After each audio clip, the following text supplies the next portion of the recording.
First of all, welcome everybody. I don't know if there's some new people on here or not. If you are, this is the alternative real estate investments meeting that we do. We talk about everything having to do with real estate except for tenants and toilets. So and by the way, it's open forum, okay? And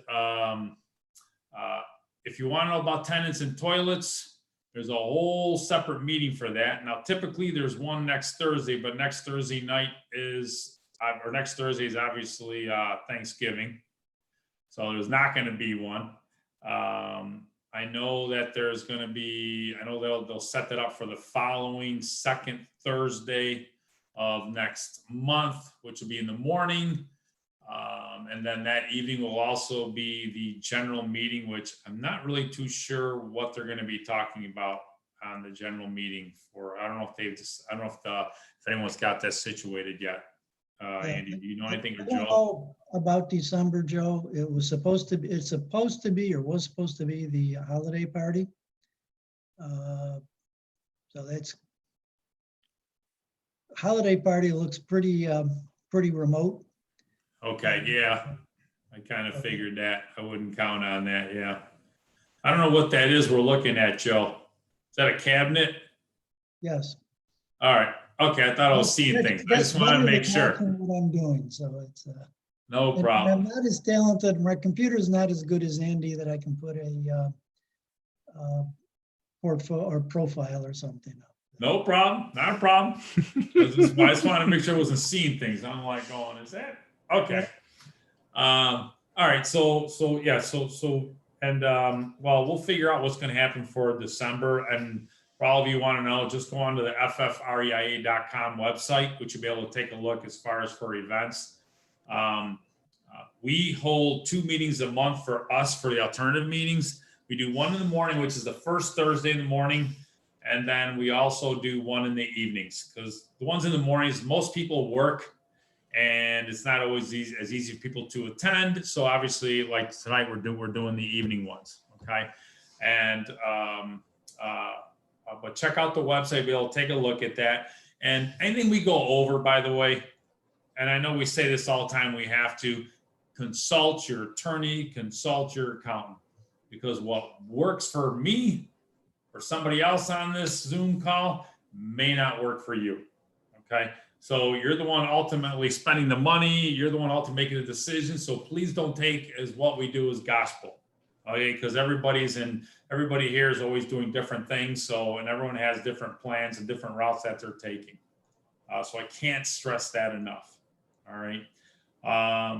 But what we're going to do is I'm going to actually have Dave start off real quick.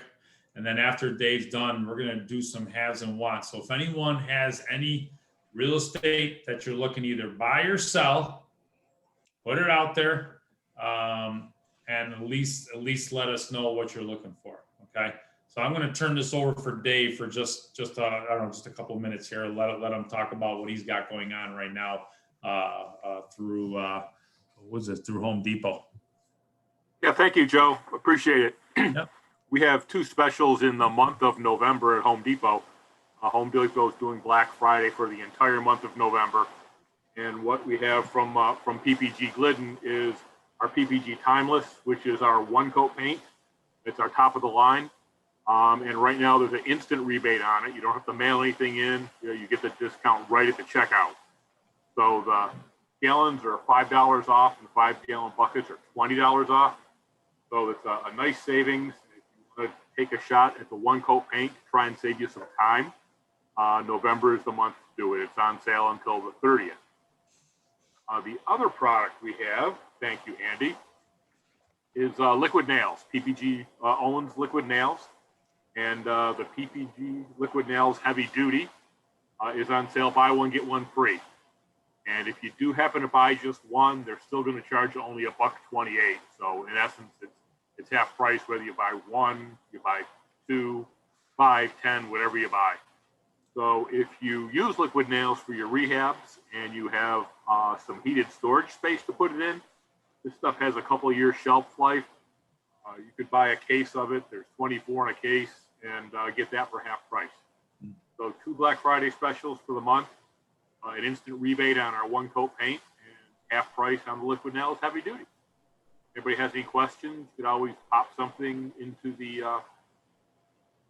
questions, and I'm sure Andy will forward it over to him. Thank you, Joe. No problem. Thanks, Dave. Thank you. And by the way, that's just some of the savings we get from just being a member here through FFREIA. So if some of you aren't members and you're looking to get into real estate, you need to not only become a member just to be able to get all the benefits here, but also the benefits of things like that first for what Dave's been putting out.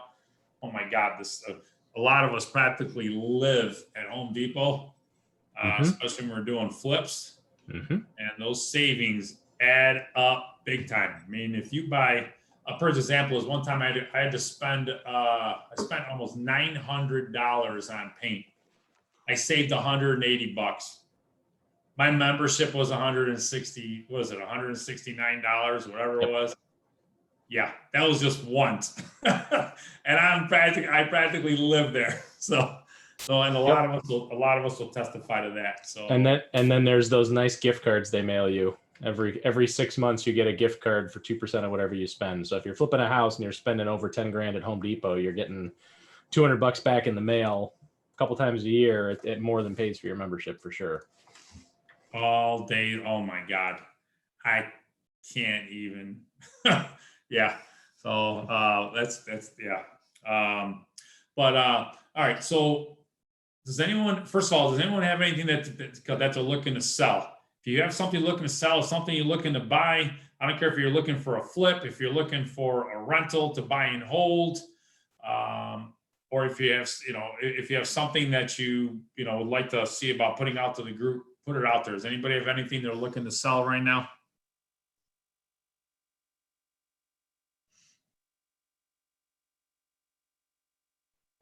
Larry, you muted. There you go. Now I got you. Can you hear me? Larry, now we can hear you. All right. This computer is just weird on Zoom.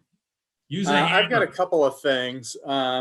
One would be, a flipper, a buy and hold that's going to close in about 3 weeks. I don't know how much information I get. Pictures. It's 35 Landcraft, which is just north of Brighton Donuts. Donuts Delight. 3-bedroom, 1 bath, probably worth of about 120. Needs a roof. Windows could be done. Needs a lot of trim on the inside. Bath is good. Kitchen's old but in good shape. 77,000. And I'd like to get rid of a rental. If anybody wants it. It's a duplex, side-by-side duplex, 52K, 164, 166 Durnan. Wait, I do have on Durnan. Durnan, yeah. Durnan, okay.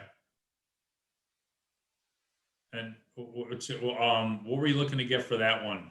52. 52,000. Are those 2 and 2 or 3 and 3s? And what are the 2 and 2? All right. And then the other one was over by Empire and Culver there. You said by Donuts Delight. 35 Landcraft, yeah. 35 Landcraft. How much are you asking? 77 for that one? Yeah. How much work do you think that needs? It depends on what to flip it could be 30,000, maybe 17, 20 to buy and hold. What's the ARV over there? What do you think? What do you think it's worth after it's fixed up? 120. There are things that go for 135 and higher, but they have another half bath, or this has got a kind of a shed sort of garage. Conservative, 120. Yeah. You should be able to get 120, no problem there. Yeah. I believe way more than that. Actually, I'll talk about that in a few minutes as to why I think that, though, but over that. I'm not typically a wholesaler, but what? I don't typically wholesale, but It's good to do it once in a while. Welcome to my side of the fence. Yeah, I've done it accidentally about 3 or 4 times. Yep. Perfect. Perfect. Anyone else have anything that they're looking to sell off?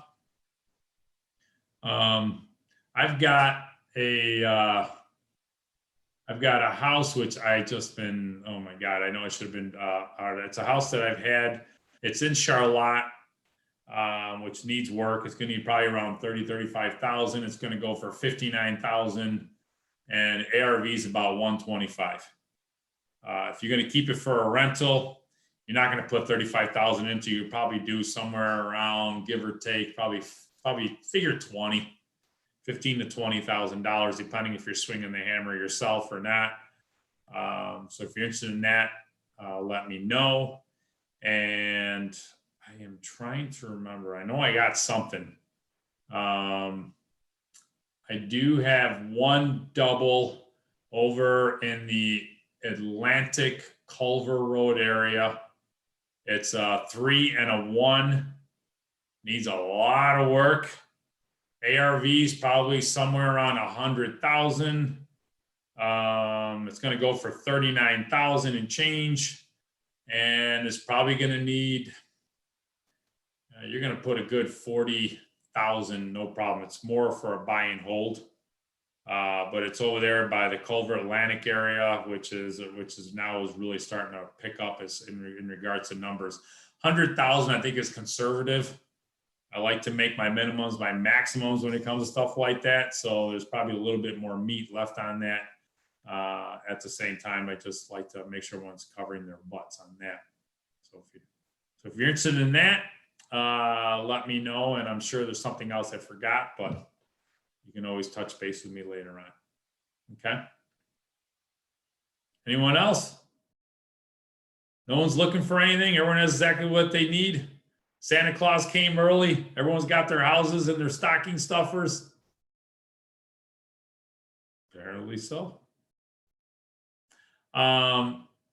First of all, we'd like to keep this kind of open forum, but I don't know if anyone, before we get into stuff, if anyone has any questions about anything that you're doing or anything in regards to a deal that you're doing, if you have a question about a piece of property, this is a good time to actually put it out there. Don't be shy. No one's going to bite your head off. So if you have anything you want to go over, put it out there if anyone has anything.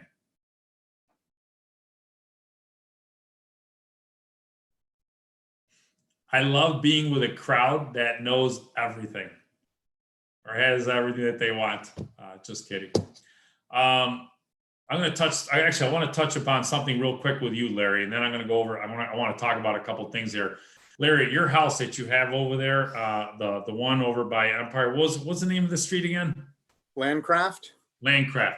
Okay, so I just talked to a guy who sold. Now I had a house on Gerald over by Northland and Fernwood, right by Bausch and Lomb there in Genesee Street.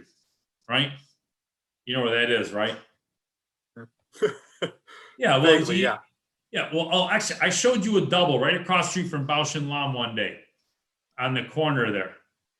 Yeah. So down there, we sold a single family house for $123,000. Okay. Now today, I just found out another friend of mine sold another house on Northland. They listed it for 114. They had 22 offers, and he sold it for 131. Okay, yours is in a much better location than that, Yeah. and I'm thinking you should be able to get a heck of a lot more than 120 for your property. Okay, Well, that's good to know. Just something to think about because stuff that we're seeing with the prices going up. Just don't. Don't. I mean, I don't know. I don't know if you're looking to just in case you decide to flip it for yourself. I think as long as you get it done fast, I think your numbers will. I think you'll definitely get higher numbers on that one. Or anyone else who actually looks at it. Yeah. Okay. Just something to think about. A lot of us on this call, well, I don't know, I get a bunch of phone calls throughout the week, and I still get phone calls from people, and some of the stuff that I've been talking to, and even people who've been investing for a while are still saying to me, Joe, some of them are still wanting to use their own money, to be able to buy properties. And yes, a lot of times using your own money is great because you don't have to worry about paying the interest, paying the closing costs, paying points, paying holding costs, whatever. But there are tons of people out there who are still doing real estate, who are either overextended, and a lot of these guys are like, well, I need to find, I need to be able to figure out a way to get more money. And I keep having the conversations with everybody about going to the hard money lenders. And a lot of these people, I don't know what the heck it is, but a lot of people are actually afraid. I don't know why. They're actually afraid to actually talk to some of these people. They're like, well, hard money lenders, they seem like they're going to be mean or who the heck knows what. And I've had conversations, multiple conversations this week alone, why hard money lenders look for us the way we look for properties. And once people understand that, they start to go, oh, so, and I tell them the story. A few years back, one of my hard money lenders called me up, and he was like, he wasn't frantic, but he was like, oh my God. He's going, I'm talking to him, and he goes, Joe, oh my God, Joe. He goes, listen, I got a problem. And I go, what's your problem? He goes, I got $2 million in the bank and I'm freaking out. And I look, and I'm on the phone, and I'm like, okay, you bragging or are you complaining? Which is it? So I can figure out how the heck to answer you. And what I didn't understand was, well, first of all, back up there.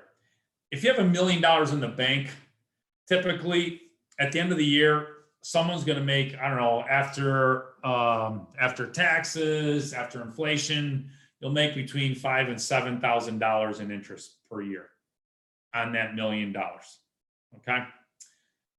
When a hard money lender loans out $1 million, if they have it out, and typically it's 12%. Now, some people are like, oh my God, that's a lot of money, but it really isn't as long as you buy the property right. That hard money lender is going to be averaging $10,000 a month. Okay. Now, that's $120,000 a year. We're not even going to talk about the points because some people, if you don't understand points, that'll just be a whole different situation. But a hard money lender, if he keeps it in the bank, is only going to make between $5,000 and $7,000 a year. That's it. Okay. And if he loans it out, he's making $120,000 a year. So my lender, who had $2 million, he had a bunch of loans that got paid off to him all at once. In reality, he wasn't looking at it as having $2 million in the bank. He was looking at it that he was losing $20,000 a month by having it in the bank. That's why. He was losing $5,000 a week. That's why. And I was like, wow, I didn't really think of that. I call that RPP, rich people problems, So I kind of sort of felt sorry for him, but not too much.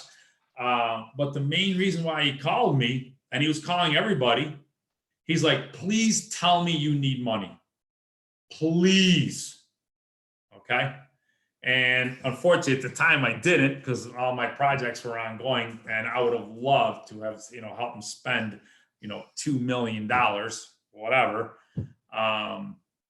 But it really sunk in with me. I mean, I knew this before, but after that conversation, I realized, a lot of us, we're out there looking for properties. They're out there looking for investors.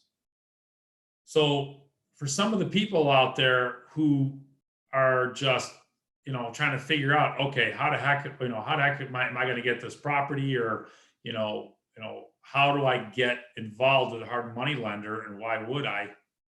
A lot of us, and some of the people on here are lenders, okay?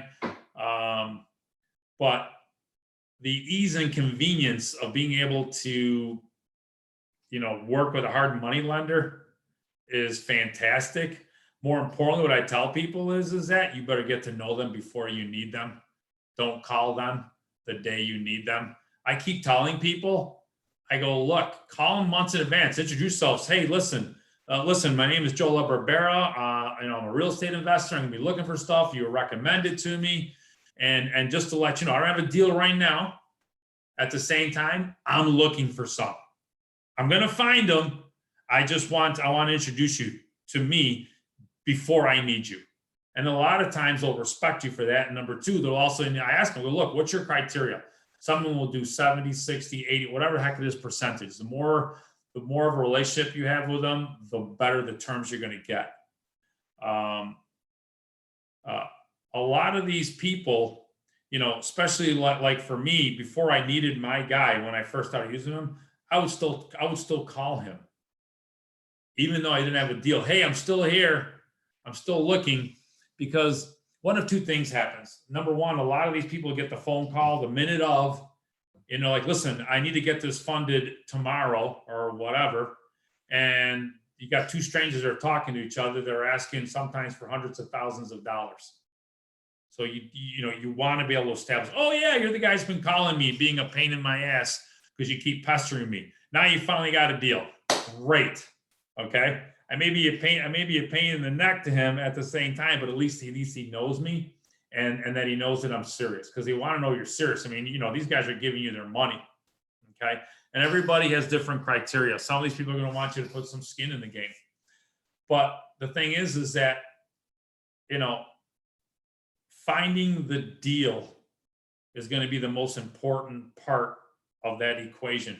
And once you find that deal, the hard money lenders will be begging to give you money. And, I've talked to some people who are already very well established, and a lot of them like using their own money, and they're finding that, instead of out and going crazy, the hard money lenders are more than happy to give them the money, and as long as they make that much money and you're making that much money, you're doing good. Okay. And by the way, I assume most people here are using hard money lenders, but has anyone even started looking or even trying to find a hard money lender at all here? All of us here right now? Nobody's tried finding a hard money lender? I find that extremely hard to believe.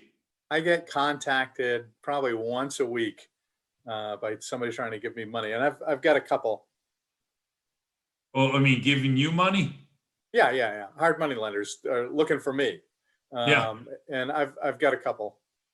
Isn't that crazy? I'm like, where were you when I was broke? When I needed $2 for gas? Now they just want to throw money at you. It's the craziest thing. Hey, Joe, can you wax poetically about what happens if you don't necessarily keep your end of the bargain when dealing with a hard money lender? Well, you usually get to keep your kneecaps. You're usually okay with that. Typically, you got to pay them back within a year.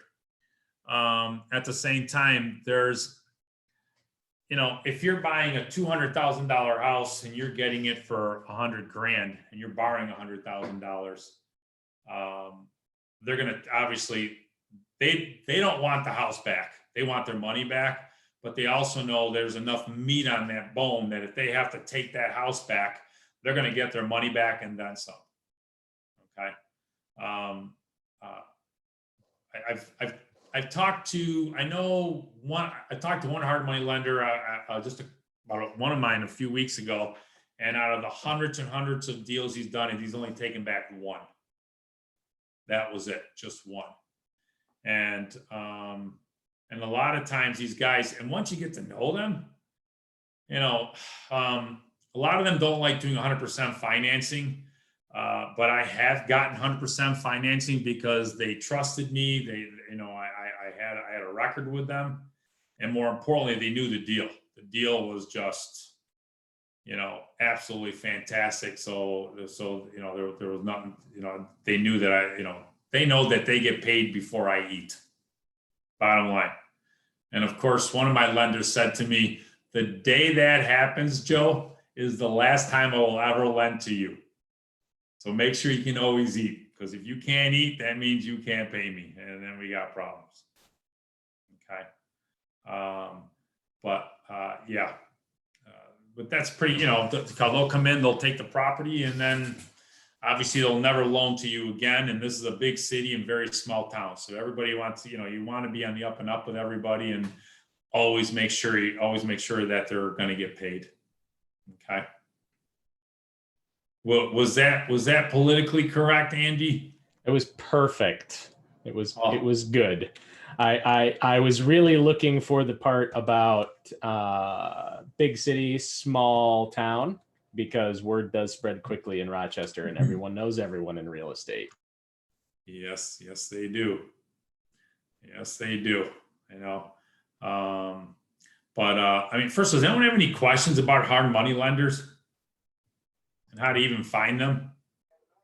A ton. Go ahead.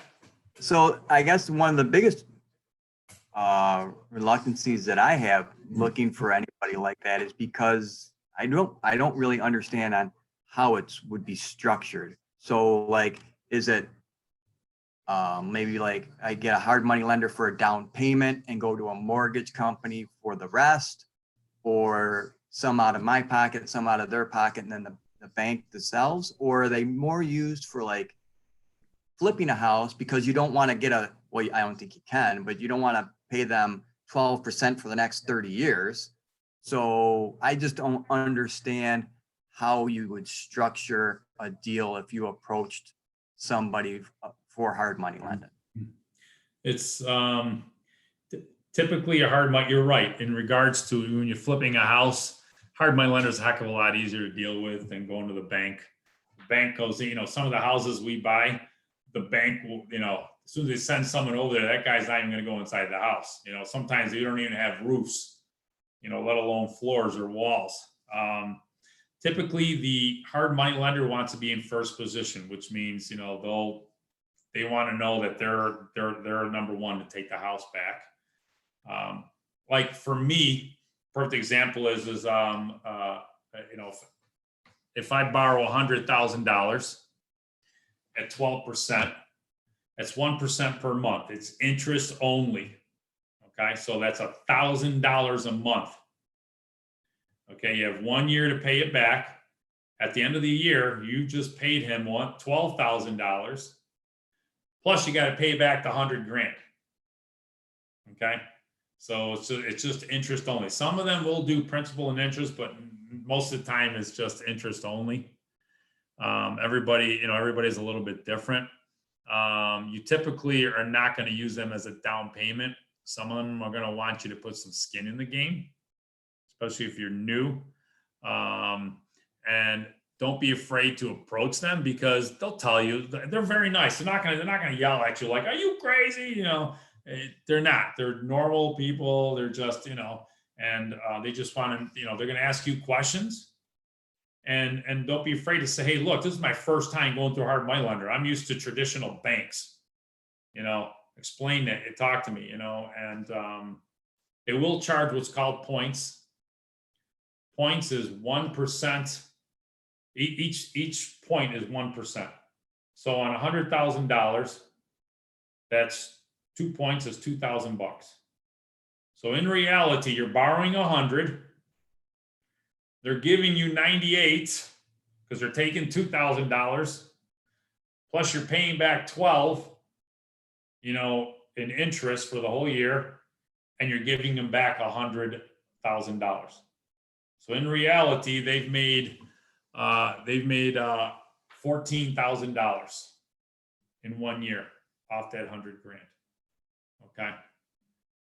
Am I confusing you? All right. I just want to make sure. No, that's yeah. Yeah, they're great for flips. And by the way, you're right about the 12%. I have bought them for rentals, but I got the rentals at such a low price. I didn't want to go to the bank because what I like doing is that I'll go in, I'll get a hard money lender. A while back, I purchased a portfolio of properties. I purchased 16 of them, and some I sold off at the closing, some I signed out, some I double closed, and the rest I kept. And even though I was paying him 12% interest, he was very happy making his interest. I was still making a profit.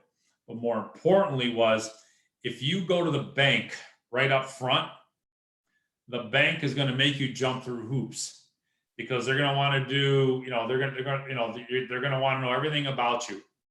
And what I did instead is that I seasoned it. So I had it for a while.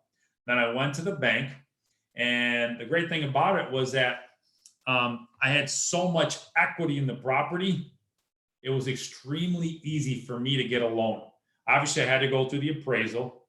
They wanted to check your credit to make sure, but more importantly was that there was so much equity in the property, it wasn't a problem.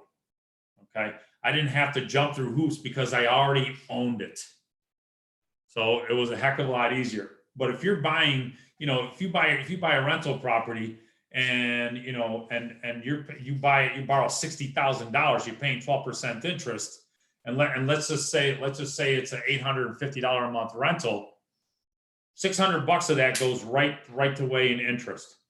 Then you got to figure your taxes, your insurance, and God forbid you have management on it. You're already in the negative. It doesn't work. Okay, but if you buy that same $60,000 property for even $30,000, and you borrow that 30, you're only paying $300 a month interest. Okay, and the other thing you got to be careful of too is, which I've seen a lot of people do. These are for the lower end properties.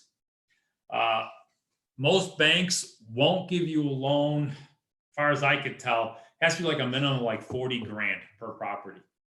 Okay.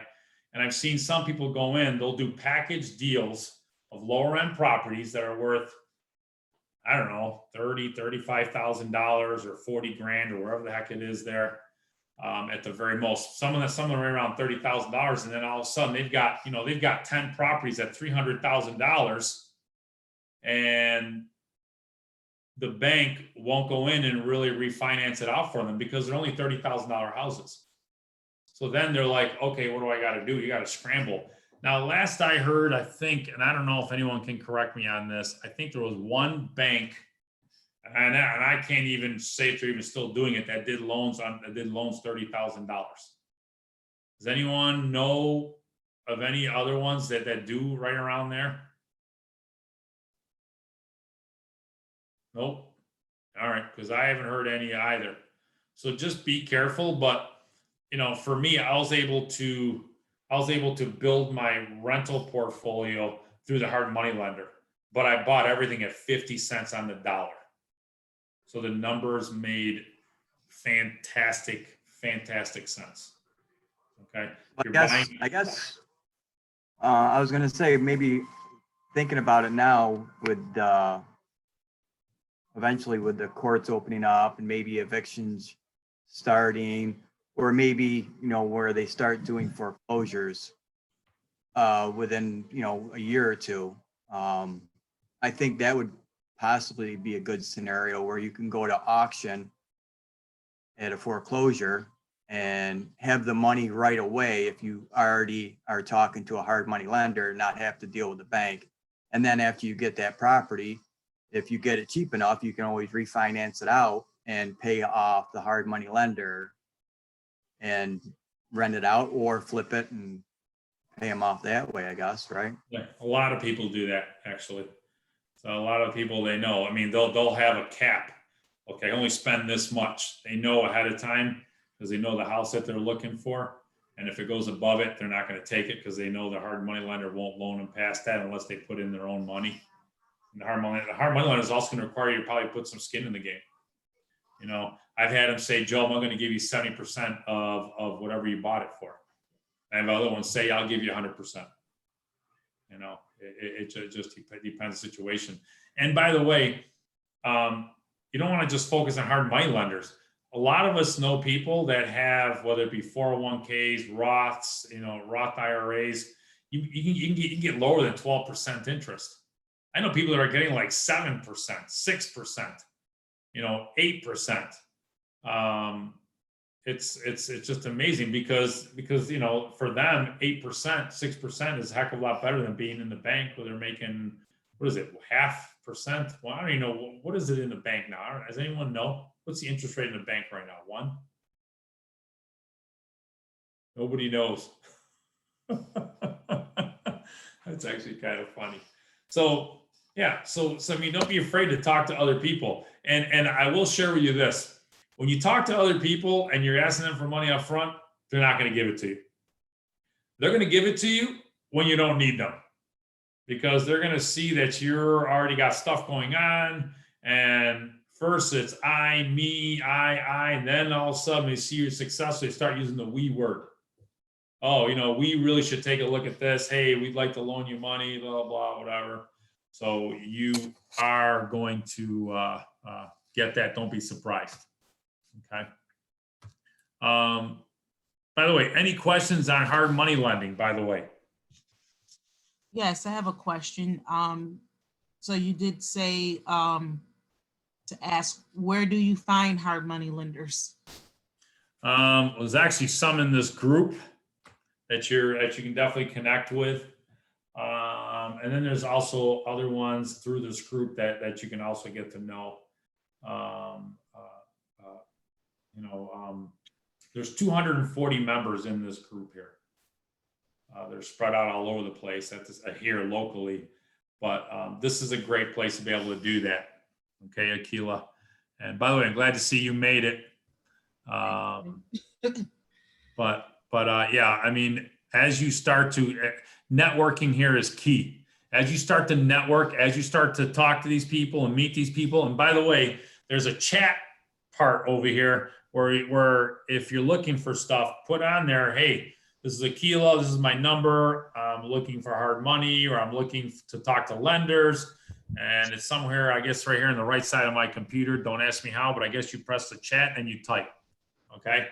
I don't know, Andy, is that how you do it? I would assume. Essentially correct. At the bottom of your screen, there should be a button that says chat. Hit it, and then you can read that Carl says the bank is paying 0.25% right now. Oh, wait, are you serious? 0.25%? Yeah, I'm serious. Oh my God, that is unreal. And by the way, I know that last gentleman, I didn't get his name, but you were talking about foreclosures and pre-foreclosures. So I didn't get a chance to really talk about this on the last call that we had. So everybody knows COVID. I even hate saying that word. God, everybody's so sick and tired of hearing that word. I can't even stand it. The forbearances are going on for a lot of the mortgages, and those are starting to end. Okay. And from what I understand here, I had to write this down here to make sure I did this. I remember this right here. But foreclosures are starting to go up. Pre-foreclosures. Just so that everybody knows, 30 days and late went from 3.7% to 6.6% in the country. So it's almost doubled. Okay. 90 days and more went from 1.3 to 4.3%. It's tripled. 120 days went from 1% to 3.2%. It has tripled. Okay. Joe, I can tell you, I buy the pre-foreclosure list, the new filings, the Liz Pendens lists from Monroe County. And each week they send me a data dump of the houses that have been filed against. Okay. Since January, there were months that went by that there were none because of all the things that had closed down. Mm-hmm. And 2 years ago, there were 150 new filings every month. So it went from 150 to 0, and now we're getting maybe 10 to 15 a month that are coming through. Still just dribbles, but you're right. Things are going to change, and they're once they're allowed to file again, or once it's going to hit big. Yeah, I think Yeah, I'm sorry, go ahead, Andy. I was just going to say, I think that depending on what they had when they went into forbearance, if it was Fannie or Freddie, the rules were different. I think Fannie people can go into forbearance for up to a year, as long as they renew it every 180 days. So they can go up to a full 360 days in forbearance before they can start pre-foreclosure. And a lot of them have been promised in Fannie that they'll be allowed to take that and either completely refi their mortgage or tack it on at the end. They're not going to necessarily stay in pre-foreclosure. It'll be a blip on the radar. So just be ready to see a spike, and it's going to shrink massively as people refi. Yeah, so what they're also talking about too is that now some of the people that I've actually talked to, Andy, their mortgage companies were like, no, we're not going to add it on to the back, which I don't know how the heck they're able to do that. It depends on if it's Fannie. Fannie's the only one that said that they're not allowed to force a lump sum payment. Okay. Fannie basically said you have to give them options. You cannot collect a lump sum at the end of the end. Yeah, so well, these weren't Fannie Mae or VA. These were conventional, I guess. Yeah, then they can do whatever they want. They can just take the house. Yep. So what they're saying is that, and everybody, there's a couple things come into play here. Number one, obviously there's going to be more short sales. There's going to be, everybody's got to get, it's not about trying to prey on stuff, because you're not trying to prey on the people. What's going to happen here is a couple things are coming into play here. Number one, people are going to be so overwhelmed. Number two, you've got the end of the year coming. Okay. So everybody wants the fresh start, and they want to be able to get the burdens of everything that's gone on from 2020 off their back, if they even can. But more importantly is that, you got to get yourself situated going into next year, because there will be short sales. Look, I haven't done a short sales in a while. I got 3 of them going on right now, and I may even be starting another one, a 4th one. This is all in the last few weeks, and way back, I was doing a ton of them, and then we just stopped because they just, the deals weren't as great. And then obviously the economy took off, and the margins were too slim. It just wasn't worth it. And now, I'm seeing it's just like, wow, we actually have some good opportunities here. But some of these people, they're going to want a solution. They're going to want to get the heck out. And inventory, from what I understand, from what everybody's saying, inventory is definitely going to go up. We don't know by how much. Just be prepared.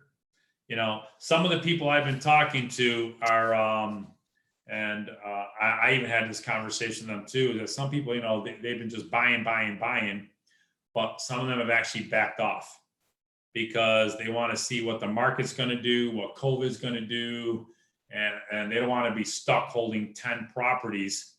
And all of a sudden, they're, what they thought they were going to get, all of a sudden they're taking a $10,000 or $15,000 hit. And if they figured a $20,000 or $25,000 profit, that's going to be a little bit too tight, And I myself have also making sure, because we've been getting a ton of properties being brought to us, but I'm saying no more often. And anything, if it's, if I get to the point, I'm like, you know what, we'll just, offer those out to somebody else. Okay. So, I know short sales is just a whole different situation for everybody here, which I don't know. I'll get into it if people want me to, and feel free to interrupt me. Okay. And by the way, does anybody have any questions about what I've talked about so far? I just had another quick question. So, Susan mentioned something about the Liz Penda's list from Monroe County. Does she know if Livingston County or Wyoming County, Genesee County has the same list that's available for purchase? And my second question was, I wanted to touch on that short sale. Is that the same thing as pre-foreclosure, I guess? Oh, I only deal really with Monroe County. I do know that you can go online sometimes to some of the different counties and find out. They will, it's searchable. Their websites are searchable for Liz pendants, but not all of them are. So that's basically why I stick to Monroe County, is because even though what comes to me is a comma delimited file that's just, columns and columns of numbers and figures, I can transform that into an Excel spreadsheet. And then I check each property for the tax mailing address, because just because a house on Durnan Street is in foreclosure doesn't mean that the owner lives there or the decision maker lives there. So I check to find out if the mailing address for the taxes is different from the foreclosed property. I don't know if I over answered your question or whether I answered your question, but let me know. Yeah, no, that was good. I'm gonna, so if it is like do a Google search, but also would the county clerk be the person at, like in Livingston County to start with and say, Yes. is there anything like this available? Okay.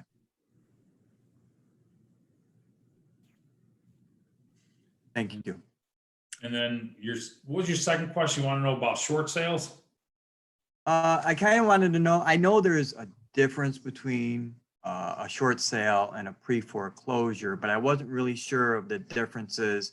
If you look on like a real estate website, you can see something that's in pre-foreclosure. But is that going to be the same as a short sale, or is there big differences? Well, I mean, a short sale, if a short sale is basically, if they owe $100,000 on the house, and then the bank, you go in and you get the bank to agree to take in 60, they're shorting it. And then, you're going to pay the bank the $60,000, and basically you'll be able to, get the house for $60,000. The homeowner walks away. What you got to be careful of too is if it's a rental property. I've had people who want to get rid of their rental properties. The problem is they were going to get what's called 1099 by the government. So basically, the same example, that $100,000 house that the bank let them take for $60,000 and forgave the $40,000, that $40,000 will be considered as income on your next year's taxes. So depending what tax bracket you're in, you may pay anywhere between $8,000 to $15,000 in taxes on that. Had a guy which would have been an unbelievable deal. Oh my God. But we couldn't do it because he would have gotten stuck with I think it was like $50,000 or $60,000 in taxes he would have had to have paid. And it just, as much as I wanted a deal, I couldn't do that to the guy. There's no way. That was on a rental. If it's an owner occupant, it's a whole different ball game. Typically, they don't have to pay. Okay. And sometimes too, there's certain ways to actually, you got to be careful, because whenever you're talking to these people to actually approach them, depending on how you contact them, you have to be very respectful in regards to you call them, because some of these people get so mad. Oh my, how'd you get my number? Who do you think you are? Blah, blah, blah. And you're like, listen, I'm just trying to help. I see you're in a situation. I think I can help you. And by the way, if there's enough equity in the property, you may not need to do a short sale. And then you maybe even pay them. And by the way, you do a short sale, some of them, the banks will pay them between $2,000 and $10,000 for cash for keys. I tell them, don't focus on the 10, don't focus on the 2, because it could be nothing, it could be something. We don't know. But it's better than nothing. you know, if they do decide to pay you. Does that answer your question on short sales? And it's extremely general. Yeah. I apologize. I just don't want, I don't want to get too detailed because I don't know if anyone has detailed questions, please feel free to interrupt. Well, Joe, let me chime in. So the short sale is a precursor to a foreclosure. What they're trying to do is save the deal Yep. pre-foreclosure, and sometimes it works, sometimes it doesn't. And there's a lot of work in a short sale, Joe, as you know. I've been most don't pan out, right? Yeah. So short sales are good, but that's one step in front of a foreclosure. It's a good thing if you can negotiate a deal. That's fine. See what happens. Yeah. You know, I've got 3 of them going on and possibly a 4th one. I haven't done that many in a while. Well, I got one that's like a year into it. Oh my gosh. It's like you watching your neighbor watching grass grow. Yeah. So, but if you get it for the right price, you can do very, very well. Right. Very well. You know, and To touch on that. So for example, I looked at a property. It's been vacant for quite some time. I finally was able to find or get a hold of the previous owner or the person that's on the title. And he said, sorry, you're too late. It's in foreclosure. So I don't know any of the specifics as far as what's owed on it or what's not owed on it. So how would you find out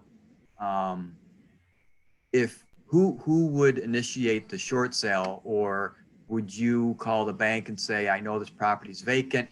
Is it in a short sale? Is it in pre-foreclosure? Is it in foreclosure? And would I discuss that with the bank to start that process of a short sale, or how would that work? Anyone want to answer that? What was that, Joe? I was gonna say, go ahead. Go ahead. No, you go, Joe. Bank's not gonna offer it to you. You don't have, you're not a participant, you're not a principal. What I would do if I was doing it is, first of all, you can look on the clerk. Is this in Monroe County? Look on the clerk site. Where is it? Livingston County. Well, look at Livingston County. Look at the public records and see the status of it. That'll tell you if it's in foreclosure or not. But what you would do, I mean, Mary Jane is here and she does a number of foreclosures, but you would, you'd make an offer to the person and he would give it to the bank. Until the time of the foreclosure, he's the owner of the property. Yeah.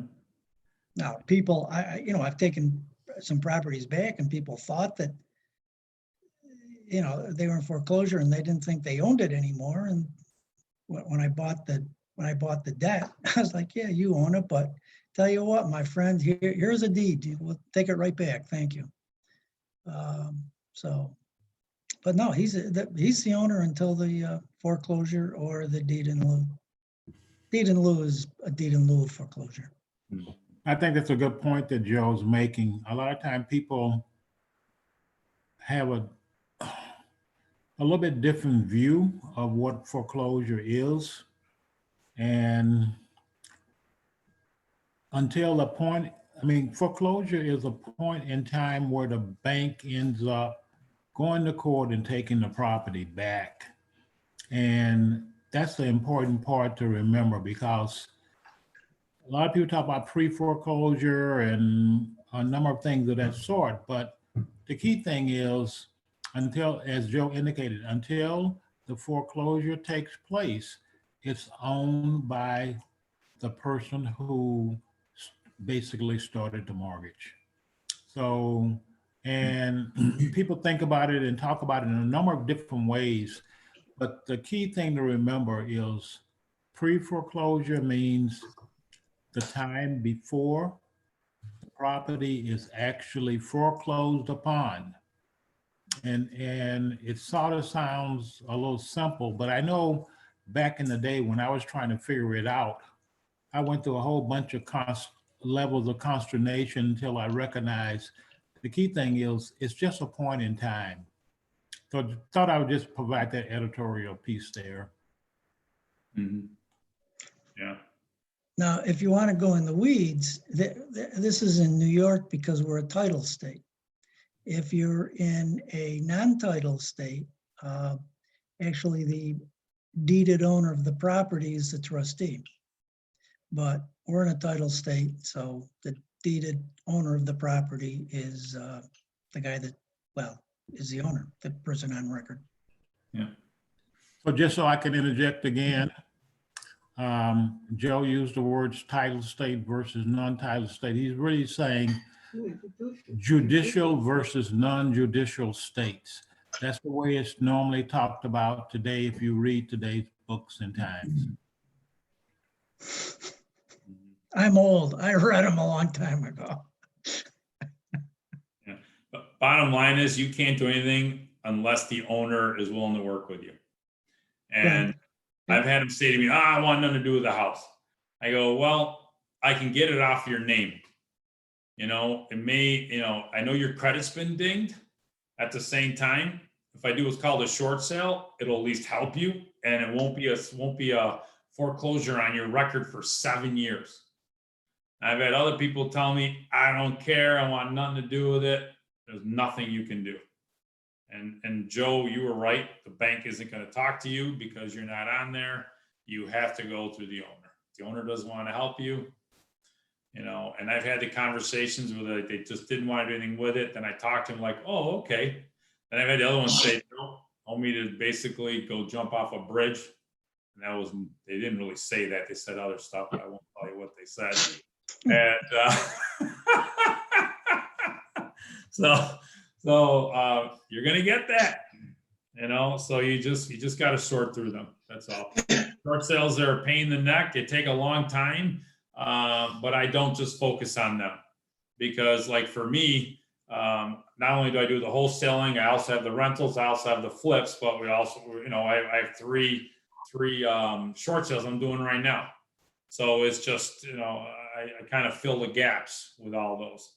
You know, if you're going to focus just on short sales, it may take you a while. And every time you go up to get one, like, you know, just like Carl was saying, they don't always work out. You know, I'm doing one right now, and the BPO, the what they appraised it at was 57,000. It's a house in Greece, and all of a sudden they came back. They said 85,000. We're like, and we've been going at this for like 6 months, and then the guy didn't even work on. He closed the file months earlier. Didn't tell anybody. We had to start over again. Okay, this is like $135,000 house. So well worth it. At the same time, you know, the guy came back, so it was $85,000, and you know, and I'm doing it to one of the other agents, and my head just went when I sent them an email going, how the heck did this house go up in value when nobody's fixed it, and it's only been 8 weeks, 9 week, whatever it was, since the last appraisal. And then they said, oops, our bad. You know, after a long email of yelling at them. And of course, I found out they corrected it before I sent the email, which I felt bad about. But it's the bank, so I don't feel as bad. But you know, stupid stuff happens. You know, you never know. You know, you never know you're going to get them. But I don't like to focus on them. Okay. Any other questions on short sales? Does anyone have any general questions that they want to ask? Especially if they're looking at something about a deal they're looking at, anything, feel free. All right. We've got 6. Wait, Joe, I got a question. Yeah, go ahead. So on a foreclosed property,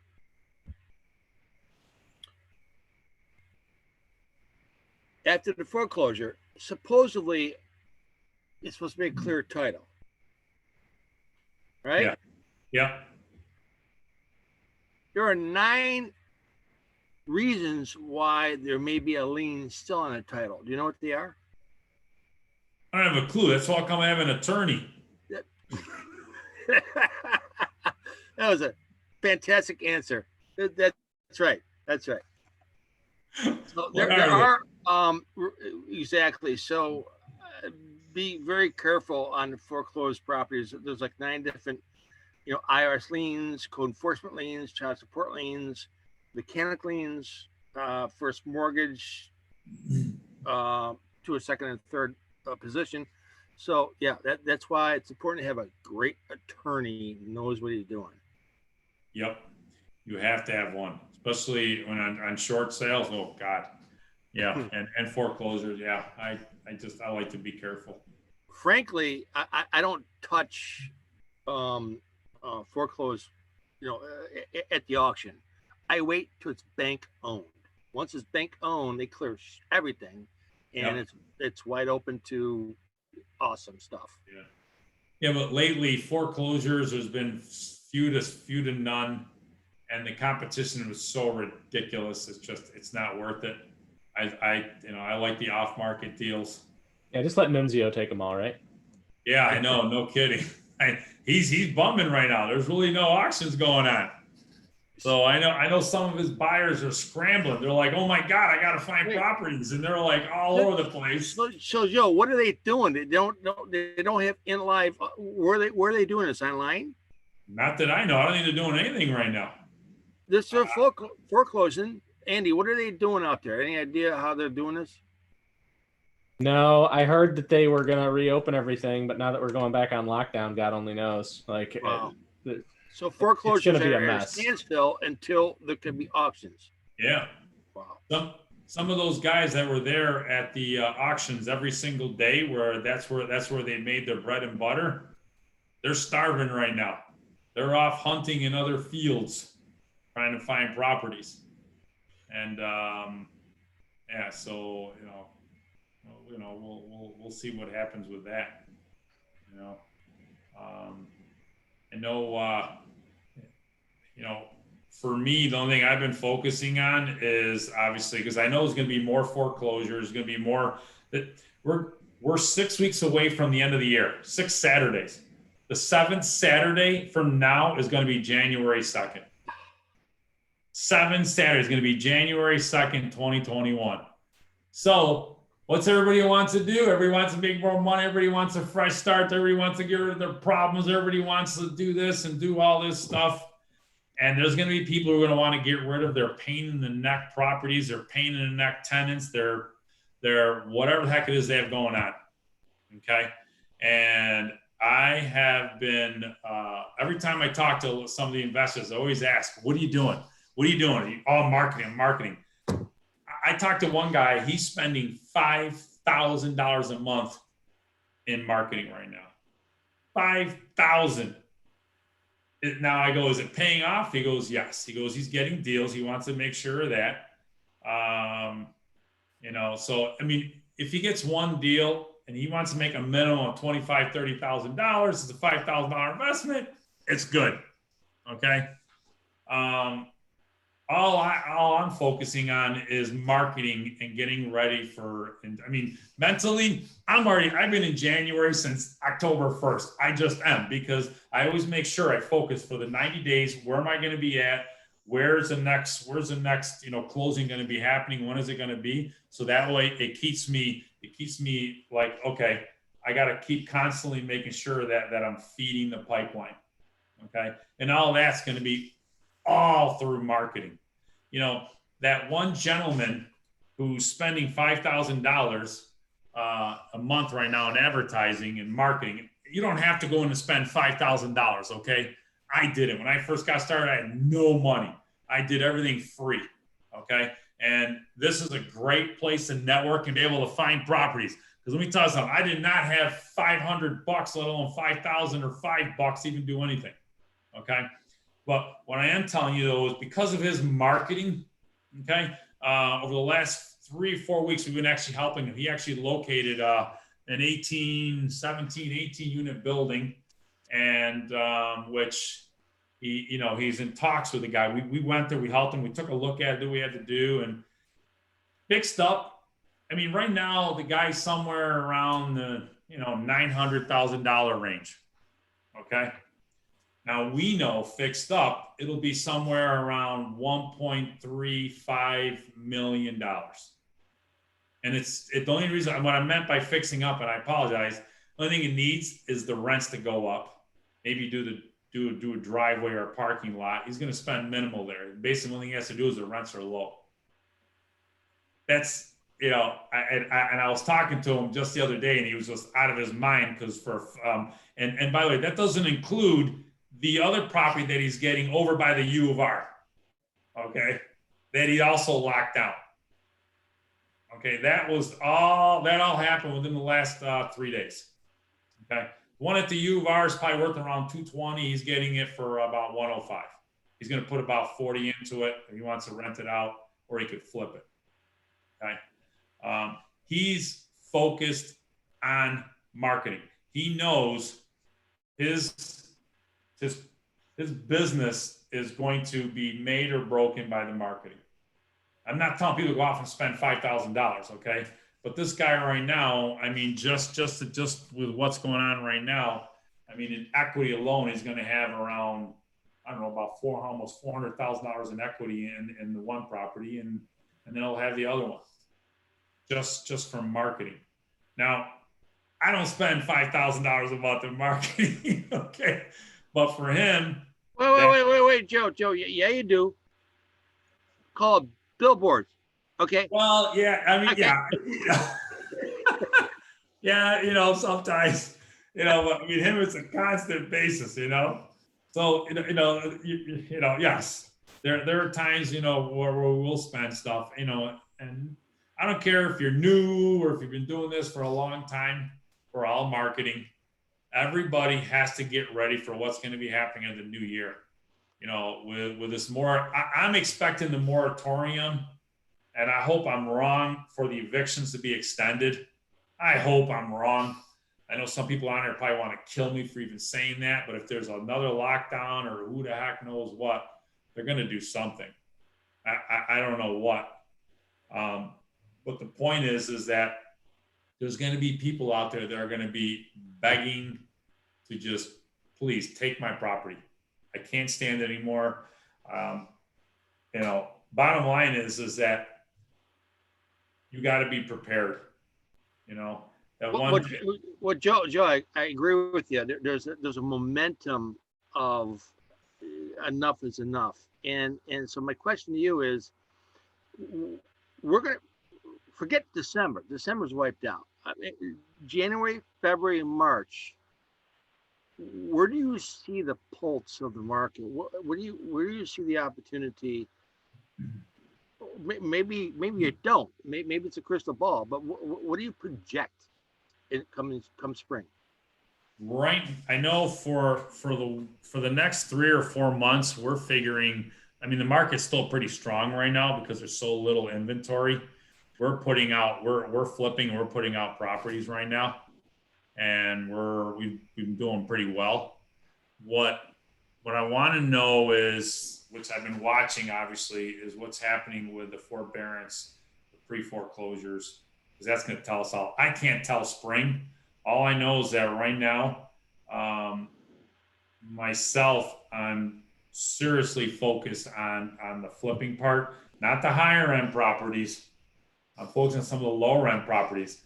Some of the stuff that we're doing is stuff in the fringes of the city, which is the nicer parts, which I can't believe some of the prices that they're getting. It's and these are for owner occupants. So I'm focusing on owner occupants. We're definitely focusing on.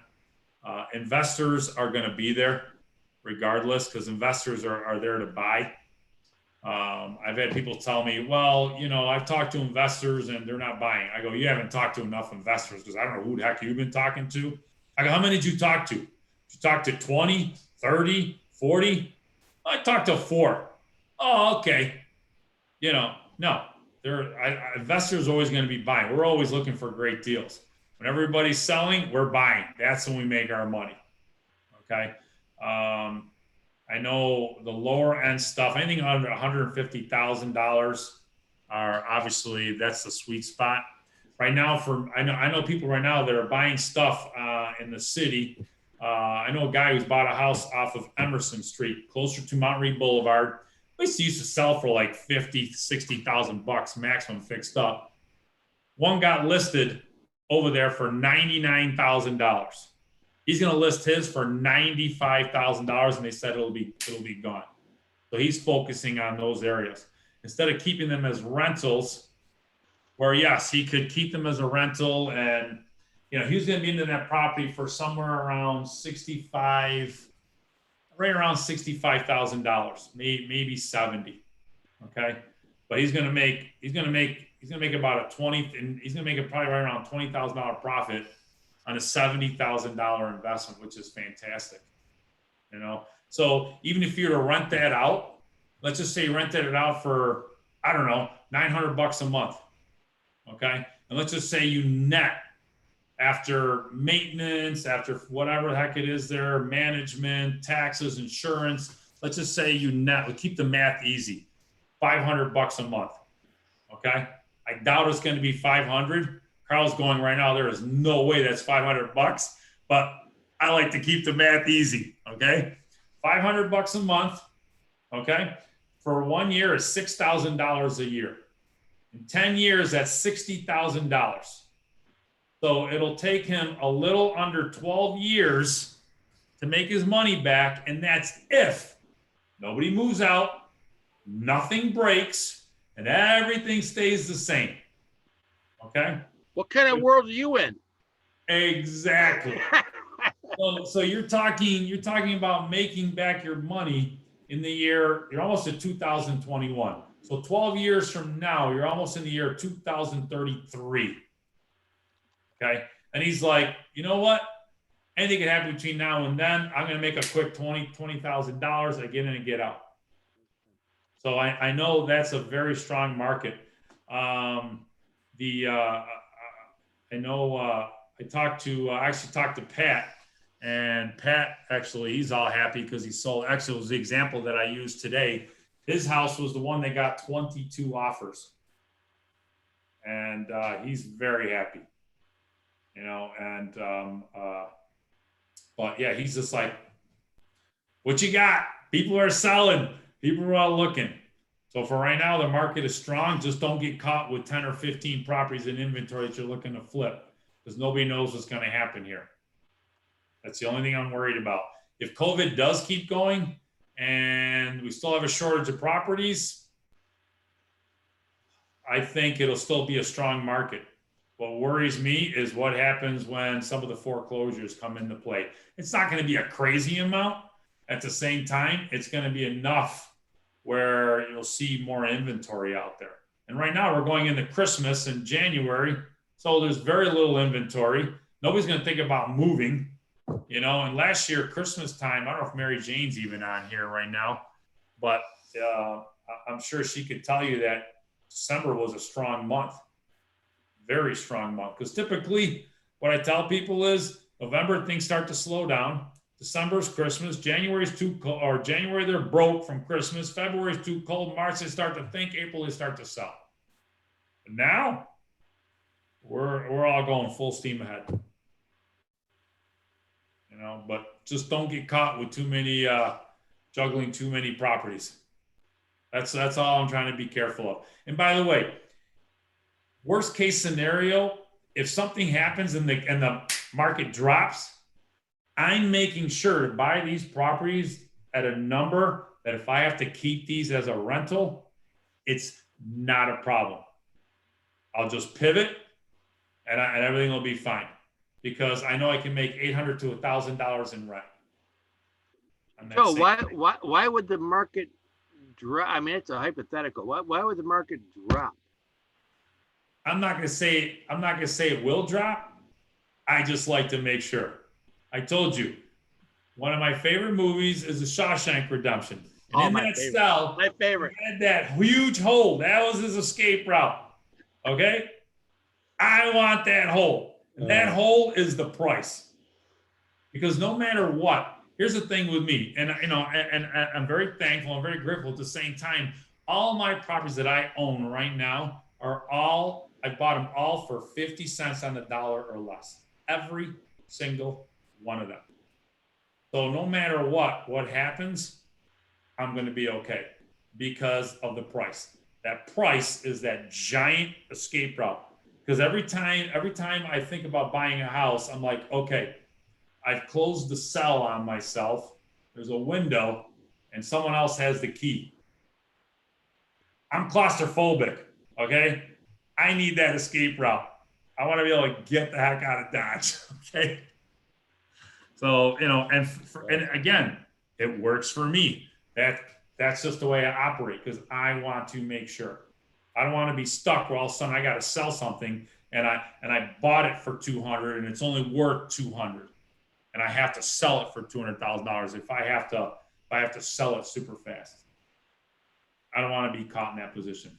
Again, what works for me may be different for somebody else. So please don't take what I do as gospel. I got to buy everything at 50 cents on the dollar. No, you don't. Okay. Hey, Any Joe. questions? Joe, you were talking about marketing. What's like a couple of examples of that? Some people are doing, some people are doing search engine optimization, SEO. And obviously that's going to cost you a little bit of money. A lot of people, what they'll do is they'll start organically, whether they're talking to people, letting people know, say, hey, listen, you find me a house, I'll pay you $500, I'll pay you $1,000. I've paid people $5,000 for houses they brought me. I paid people $500. I paid one guy $10,000. I paid him, but the deal was worth it. So once people know that, they're like, holy smokes. Hand out business cards. It's basic stuff. Some people they go on Facebook, hey, I'm buying houses now. And some people are like, oh boy, here we go. What do you know about houses? They don't know. Okay, so you have to just keep putting that in their head. But after a while, when you start buying something, they're gonna be like, wow, they're gonna start thinking of you. And they're gonna be like, oh, okay, I gotta call her. Some Joe, people don't forget billboards.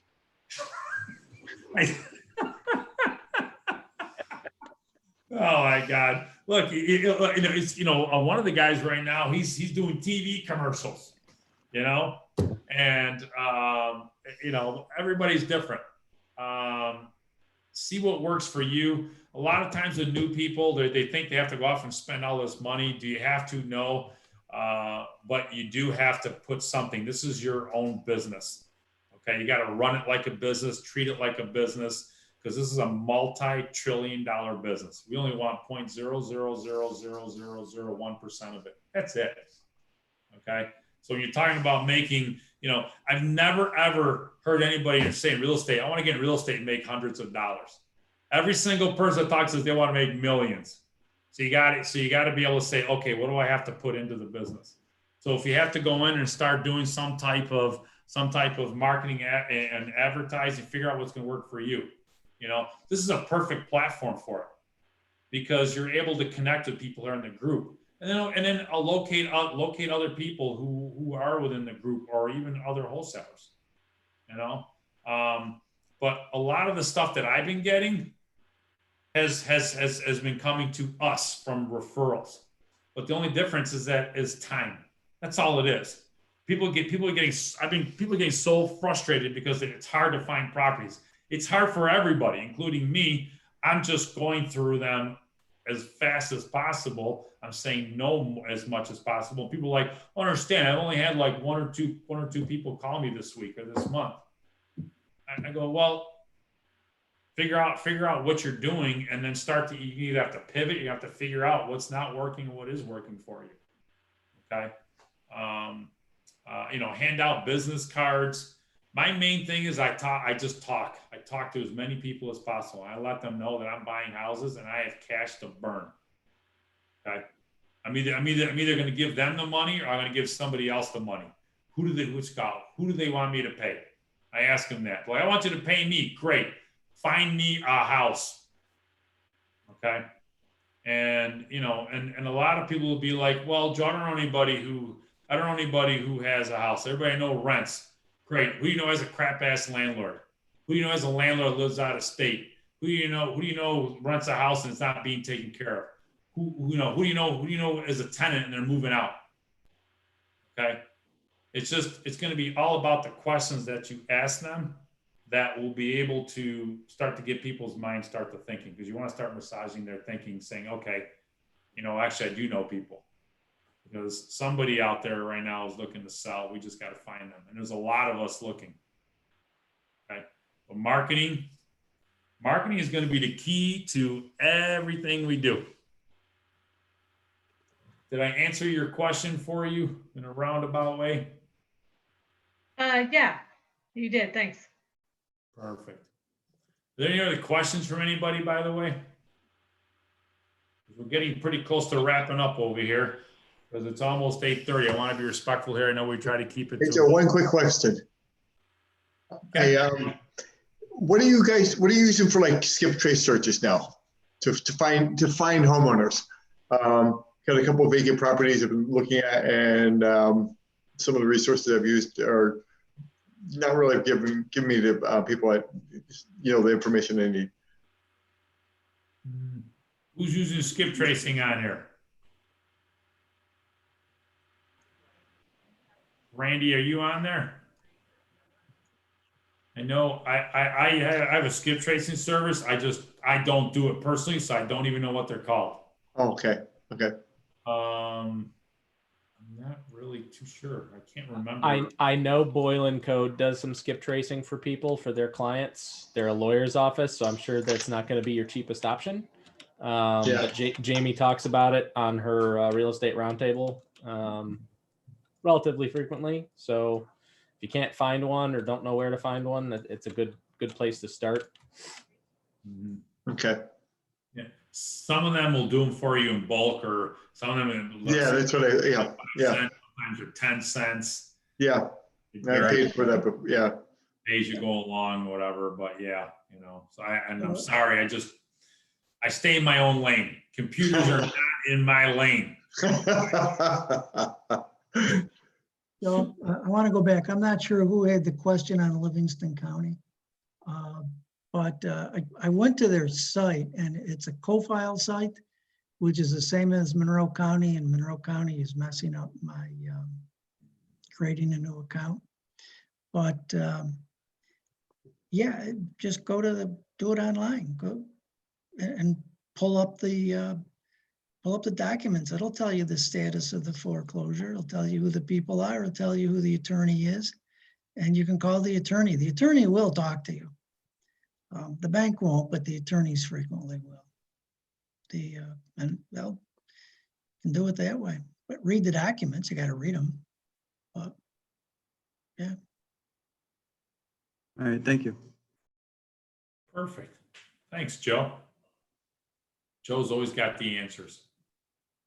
Well, when it comes to mortgages and foreclosure, I don't know anything about your property. Mortgage and foreclosure, I know. I know you do. Oh, yeah. All right. Anyone else have any other questions? Nope.